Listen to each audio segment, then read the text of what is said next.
Guess who's back with the milk?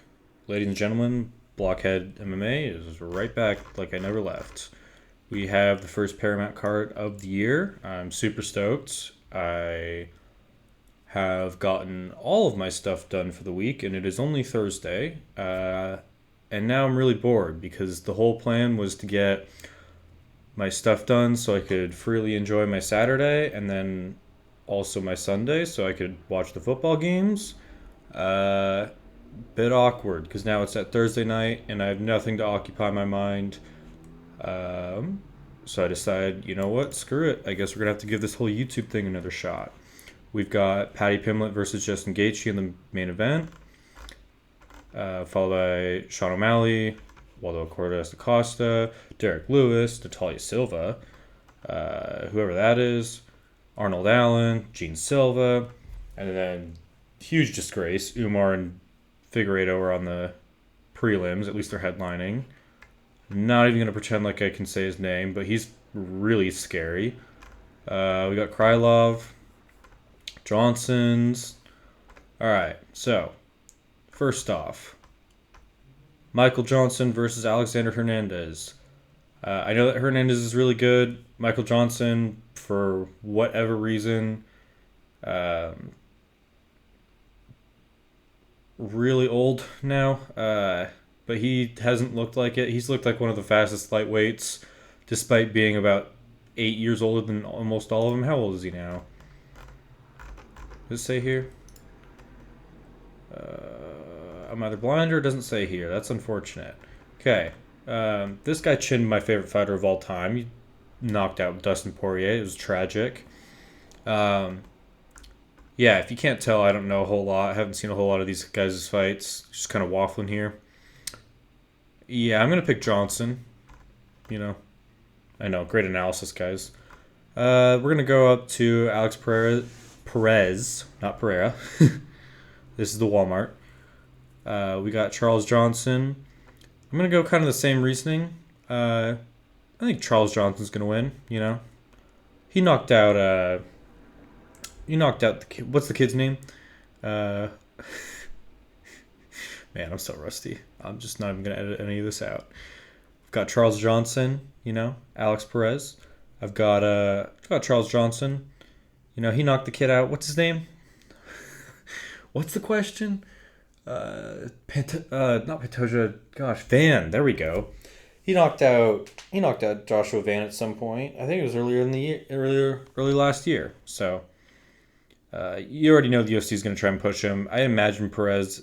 I know he's ranked in the flyweight, so obviously he's very good. Flyweights, you know, lightest man skill. They've got to be very good. But I imagine that Charles Johnson is going to be getting some favorable matchups because they probably want to make the rematch between Johnson and Joshua Van if they can. Just for the storyline, the UFC likes to do that. So I would imagine that Perez is probably a good matchup for him. I'm going to pick Johnson based off of that.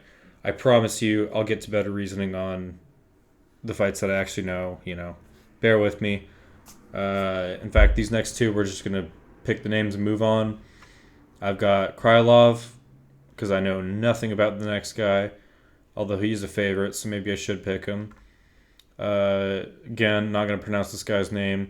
I will say about him, I feel like this guy is going to be the next Ngannou, and whenever he loses for the first time is when we're going to find out if he really has that mentality. Because this guy's going to lose before he gets a hold of the belt. He might get all the way to Hamzat and then finally lose, but mark my words, he's going to lose before he gets his hands on a title. And we're going to see what happens to him when he finally loses. Now, on to... Oh, man, this sucks because I finally know these fighters, but this is not exactly the one to really show it. Umar's going to win this one. I think he, especially at this point now, is better at striking, wrestling, and grappling. David Figueiredo does have a power advantage, and I guess he could get lucky, although that's horribly disrespecting how good of a fighter he is. Figueiredo has amazing striking, wrestling, and well, not necessarily wrestling, but amazing grappling and amazing striking. that dude is super good. However, he is 37, 38. He just doesn't really have anything that makes me scared. And we saw Umar get dropped in his last fight. That dude doesn't quit. He got right back up and charged at Batista by shooting a takedown. But you get the idea. He didn't give up. I think even if Figueiredo does get a lucky punch and drops him, I think Umar is just going to tough it out. Um, and we'll address it real quick. Obviously, this is on the prelim, so they can give Sean O'Malley a title shot. We'll talk about that more in a second, but it is really surprising me because I feel like Umar has the potential to be a bigger star than both Merab and Peter Yan and O'Malley. So, especially because he's so young. He's younger than all of these guys. So, kind of a weird move by the UFC. I don't know why you would want to give O'Malley a third title shot unless they think he's retiring. They're just trying to get everything out of him they can. But, whatever. Okay, Arnold Allen. Man, this... Okay, I swear, guys, I'll give some genuine analysis eventually. Arnold Allen and Gene Silva. I've got... And this fight sucks because this is the fight that you just don't want to pick. You just want to enjoy it. Arnold Allen, if he's going to win this, it's just from the experience and being able to stay calm under it's not even 5 rounds. Being able to stay calm in the fight, eventually dragging it to deeper waters. I don't believe that Gene Silva's ever been in a 5-rounder, but he's definitely been in 3-rounders. So honestly, I'm going to lean towards Gene Silva. If this is a 5-round fight, I might pick Arnold Allen because he does have a ton of experience on him. But Gene Silva just got humbled, and he learned to not get overzealous when he starts winning. So I think we're going to see a slightly more patient Gene Silva just comfortably win on damage. I don't think that Arnold Allen has the wrestling to consistently take down and hold down Gene Silva. So I think it's just going to be kind of wraps there. If this is 5 rounds, I could kind of see Arnold Allen maybe losing the first round or the second round. But then as Gene Silva kind of wades... and we don't even really know if that's going to be the case, but I could see it happening. And then Arnold Allen just slowly picks him apart the last 3 rounds, 48-47. But they're determined to get Gene Silva to the top, and it's no surprise. His fighting style is amazing, and he's shown that he can counter these grapplers pretty well so far. Moving on, Natalia Silva versus Rose Namajunas. This one I'm torn on. Obviously, I'm rooting for Natalia Silva. Rose Namajunas isn't bad or anything, just not the most entertaining. And Natalia Silva has amazing boxing and kickboxing. And it's not like little pitter-patter shots where it's like, ooh, I'm technically winning. She's trying to take your head off every time, and it just looks so good while she's doing it. She just the kicks, the punches, the elbows, everything. It's great. So I'm going. With that being said, I do think I'm going to pick Rose Namajunas because this is somewhat short notice for Natalia Silva, and Rose Namajunas is no joke. So we're going to go with Rose Namajunas. Waldo Cortez Acosta and Derek Lewis. Man, this is tough because I just now started liking Waldo Cortez Acosta. Obviously, I do believe that Tom Aspinall legitimately hurt his eye and should not have continued if he couldn't see.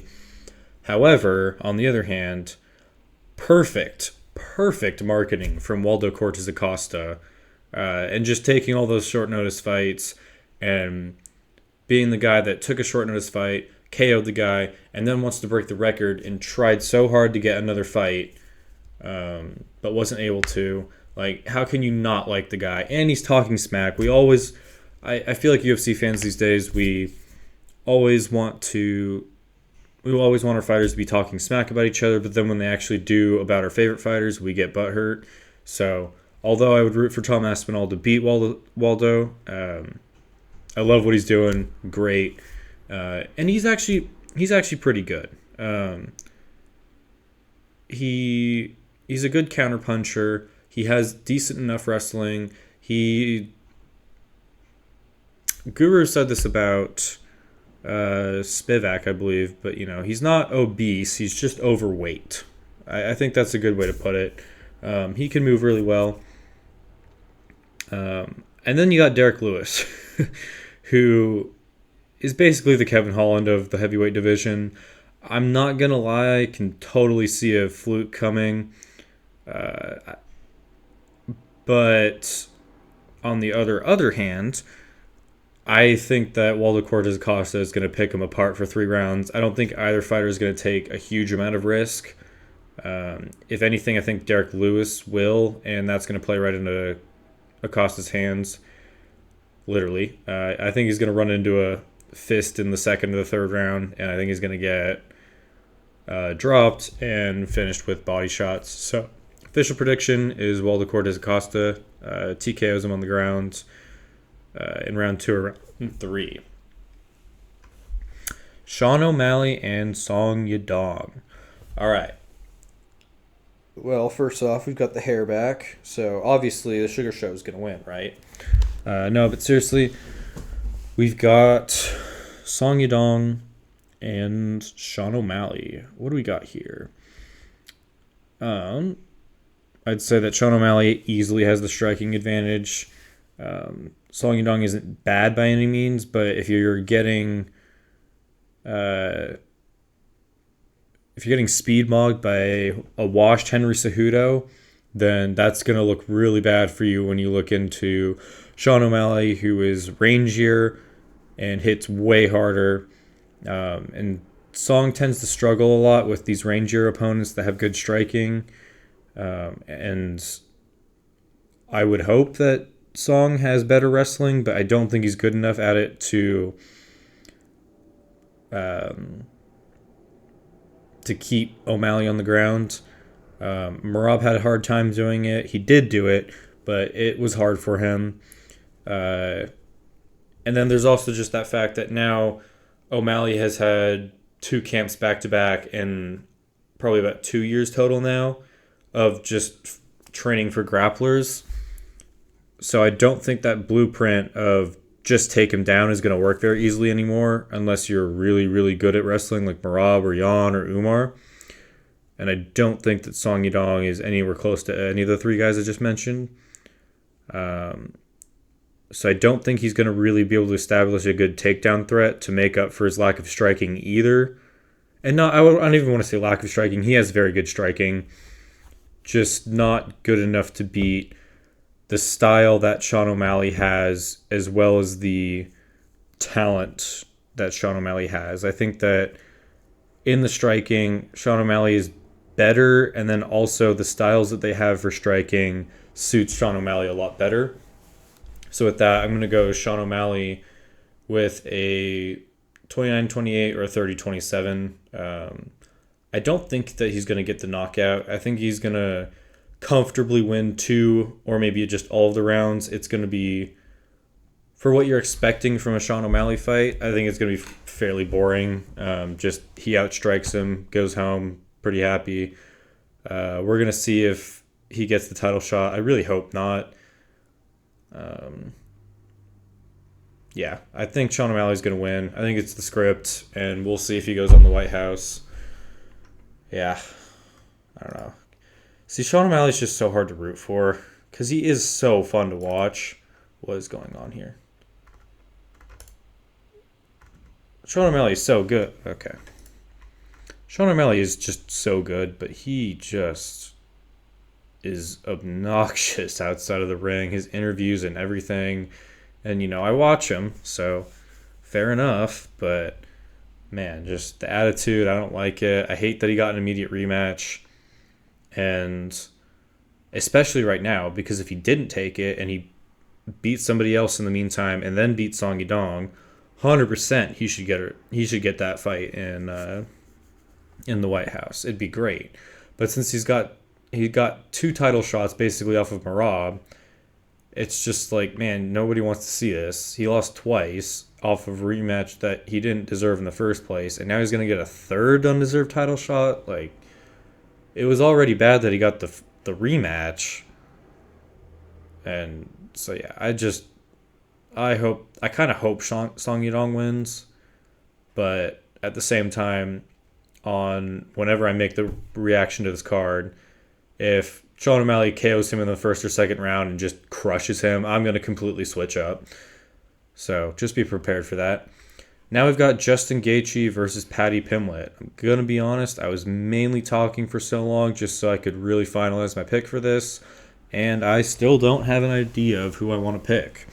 So, Justin Gaethje, 37, I believe now, and I think he actually is 37. Normally we get our YouTubers in here. Oh, he just beat 40-year-olds or 37-year-olds when they're like 34. But I'm pretty sure Justin Gaethje actually is 37, which does not make Paddy's road to the title look any better at all. Yeah, Justin Gaethje, amazing striker. I don't need to introduce you guys to Justin Gaethje. You've all watched him. I think on the feet, you're going to get some really good analysis here. I think on the feet, Justin's better, and on the ground, Paddy's better. I know, I'm a genius. Thanks, guys. I think that I'm going to go Justin Gaethje here. I totally can see Paddy Pimblett winning this. And I told myself I would stop underestimating Paddy Pimblett after I watched him just brutalize Chandler. But I did rewatch that fight, and yes, he did win pretty easily against Chandler, but it wasn't nearly as bad as I thought. The first time I watched it, I was just so shocked. I was like, oh my gosh, this guy's got ground and pound like Khabib. And that's just not true. He does have good ground and pound, obviously. Just obviously nowhere near Khabib. And I think Dustin Poirier and Justin Gaethje are kind of that similar. I think their grappling does get a little bit underrated, especially Poirier, but Justin too, because they got out grappled by Khabib and Charles Oliveira.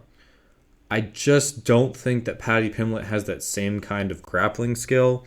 And even if he did, he definitely doesn't have the takedown ability to get there. I do think that Justin Gaethje's takedown defense is like a myth. However, watching him shoot on Chandler for the most part was just horrible to watch. And I don't think that he's going to be able to establish a good takedown threat on Justin Gaethje unless he hurts him. But I don't think that he can hurt him unless he establishes a takedown threat. So I'm giving the edge to Justin Gaethje, and I think he is going to win, especially because he's also got the 5-round experience, whereas Paddy Pimblett does not. So I think if it gets to the 3rd, 4th, 5th round, I think Justin's definitely going to pull ahead. And I think he's going to do what he says he wants to do. He wants to fuck this all up. He wanted to spoil Ilya and Paddy, just like what's the kid's name? Habib and Tony. And I think it's going to happen. So, good to be back. Take care, ladies and gentlemen. Peace.